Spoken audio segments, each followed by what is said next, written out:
Bon, moi je sais même pas si la motion de censure est passée. Oui, elle est passée. Elle est passée à 9 voix. Non, elle est pas passée en fait, du coup. Elle est pas passée. Elle est pas passée. Après, il manquait 9 voix pour qu'elle passe et qu'on fasse tomber le gouvernement. Ok, putain. Bon. Alors, du coup, je vois que t'as un drapeau CGT Éducation. T'es prof? Oui, je suis enseignant contractuel. Voilà. Comment tu te positionnes alors, soit tu parles en ton nom, soit au nom de la CGT Éduc, je sais pas. Comment tu te positionnes par rapport à la suite des événements, sachant que la motion n'est pas passée? Bon, je parle de parler à mon nom et pas au nom de toute la CGT, mais moi je pense que la mobilisation va continuer.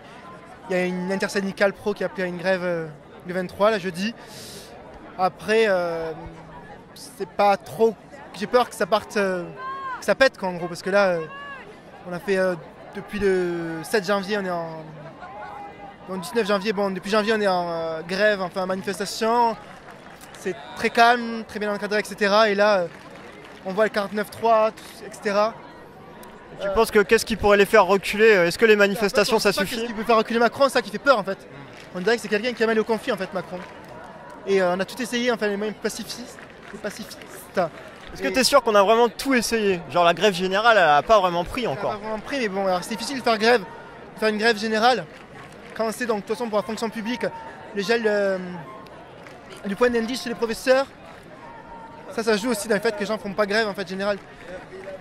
Ouais, puis le privé a d'autant plus de difficultés à faire grève. C'est compliqué, c'est sûr. Bon, alors je viens d'apprendre, je savais pas que la motion de censure avait été rejetée. Ouais. Comment on fait pour la suite? Eh ben, c'est pas très compliqué, hein. On n'y croyait pas vraiment, honnêtement, à la motion de censure. Et donc, à partir de maintenant, des solutions, il n'y en a pas 36. Hein. C'est la grève générale, c'est les blocages, c'est la rue, et c'est les faire reculer, c'est tout. Parce que de toute façon, bon, le Parlement, on n'en attendait pas grand-chose. Voilà. Donc, à partir de là, c'est normal que ce soit les travailleurs, les travailleuses qui imposent leur point de vue et leur rapport de force. Parce qu'on peut.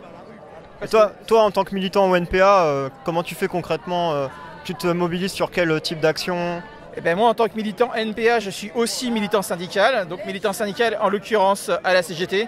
Et donc, je m'investis à fond à la CGT dans toutes les actions qu'on peut avoir, que ce soit des diffs de tracts, que ce soit des rassemblements, que ce soit des blocages quand il y en a, que ce soit soutenir des camarades devant un piquet de grève, voilà. Et donc à un moment, en tant que militants, nous, anticapitalistes, on s'investit aussi à fond dans les syndicats pour pousser au cul, pour que les choses se fassent, quoi. Et comment on fait pour faire comprendre aux gens que c'est pas perdu et qu'il faut vraiment en passer par la grève dans la mesure du possible? On sait que le privé est dur et difficile à mobiliser, mais... Moi je suis dans le privé, hein, donc c'est difficile à mobiliser, mais c'est pas impossible. Et de toute façon, les solutions, il n'y en a pas 36, quoi. Je veux dire, à un moment, on le sait très bien que nos députés, c'est des gens qui nous représentent de façon très très imparfaite. Et qu'à un moment, si on veut réellement changer les choses, ce sera par la grève. Ça a toujours été par la grève. Toutes les avancées sociales qu'on a eues pratiquement, c'est par la grève. Et puis de toute façon, ce ne serait pas la première fois qu'un projet de réforme serait abandonné après un passage à l'Assemblée. D'autant plus que là, c'est la première fois qu'un texte de loi passe sans avoir été voté une seule fois à l'Assemblée. Donc eux, en face, leur rapport de force, c'est rien du tout. Ils sont à l'os. Ils essayent même plus de faire croire que leur réforme est juste, qu'elle est valide ou quoi. Ils s'en foutent, ils jouent le rapport de force, mais ils n'ont rien. Ils n'ont rien et nous on a tout, on peut bloquer. On a les camarades raffineurs qui bloquent, on a les camarades de la SNCF qui bloquent, on a les profs qui bloquent. Il faut que tous on fasse l'effort de s'investir dedans et de bloquer au maximum pour leur faire comprendre que ils pourront pas, quoi. Il y a évidemment aussi les éboueurs qui bloquent. C'est une partie assez importante. Alors pas à Toulouse, mais dans d'autres villes.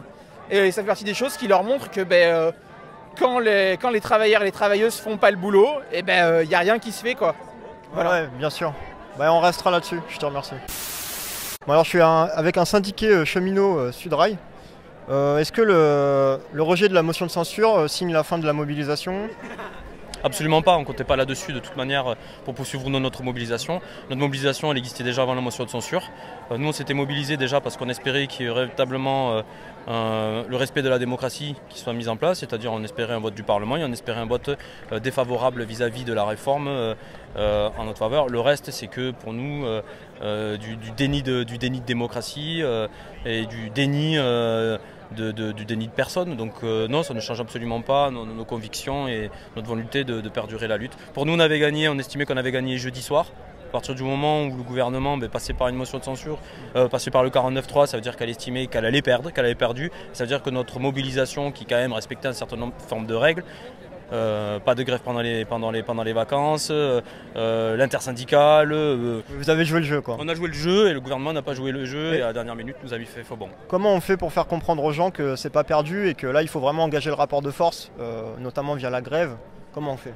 Il nous reste en tout cas quelque chose qui pour nous est significatif, c'est l'occupation de la rue, avec déjà l'appel à la manifestation du 23, qui pour nous devra être massive, visible, parce que c'est ce qui nous reste avec la cessation de notre côté, je parle en tant que cheminot, la cessation de notre outil de travail. Donc on va être vigilant sur les mobilisations et on va appeler surtout grandement à ce que les gens soient fortement présents dans la mobilisation. C'est ce qu'on essaie de faire en faisant le tour de nos chantiers sur nos sites de travail dans la région.